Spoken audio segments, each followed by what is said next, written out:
በህወሓት ጦርነት የወደሙ ተቋማትንና መሰረተ ልማቶችን መልሶ በመገንባት የማህበረሰቡን ማህበራዊና ኢኮኖሚያዊ ተጠቃሚነት ለማረጋገጥ በትኩረት እየተሰራ መሆኑን በብልጽግና ፓርቲ የአማራ ክልል ቅርንጫፍ ጽሕፈት ቤት የፖለቲካ ዘርፍ ኃላፊ ዶክተር ዘሪሁን ፍቅሩ ተናገሩ።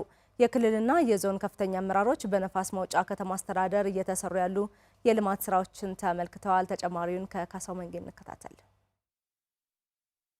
በነፋስ መውጫ ከተማ አስተዳደር በህወሓት ጦርነት ወቅት ጉዳት የደረሰባቸውን ተቋማት የመልሶ ግንባታ ስራዎችን ጨምሮ በከተማዋ እየተከናወኑ የሚገኙ የልማት ስራዎችን የክልሉ ከፍተኛ የስራ ኃላፊዎች ተመልክተዋል። የነፋስ መውጫ ከተማ አስተዳደር በሰሜኑ ጦርነት ጉዳት ካስተናገዱ የአማራ ክልል አካባቢዎች አንዱ ነው። በወቅቱ ከፍተኛ የሆነ የትምህርት ቤትና ሌሎችም መሰረተ ልማቶች ወድመዋል። በከተማዋ በህወሓት ጦርነት ወቅት ጉዳት የደረሰባቸውን ትምህርት ቤቶችና ሌሎች ተቋማትን መልሶ የመገንባትና የመጠገን ስራዎች እየተከናወኑና ለአገልግሎት ክፍት የማድረግ ስራዎች እየተሰሩ መሆኑን የነፋስ መውጫ ከተማ አስተዳደር ተቀዳሚ ምክትል ከንቲባ አቶ ደጀን አከለ ገልጸዋል።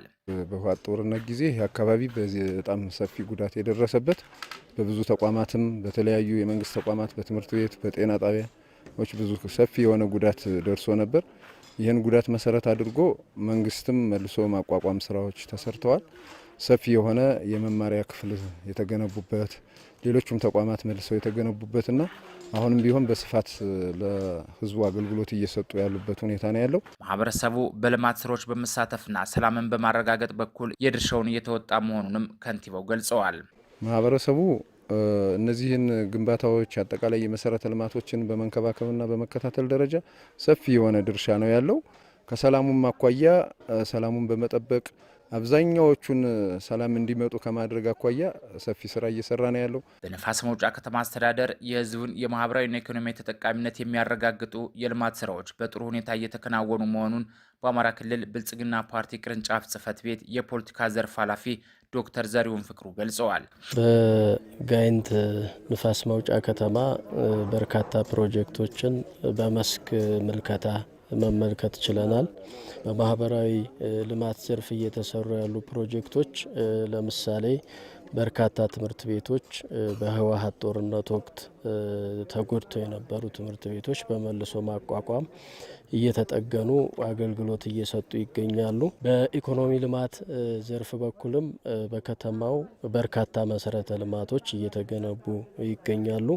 የግብርና ኮሌጅ ግንባታም በፍጥነት በጥራት ከተያዘለት ጊዜ ቀድሞ እንዲጠናቀቅ ሰፋፊ ስራዎች ተሰርተዋል።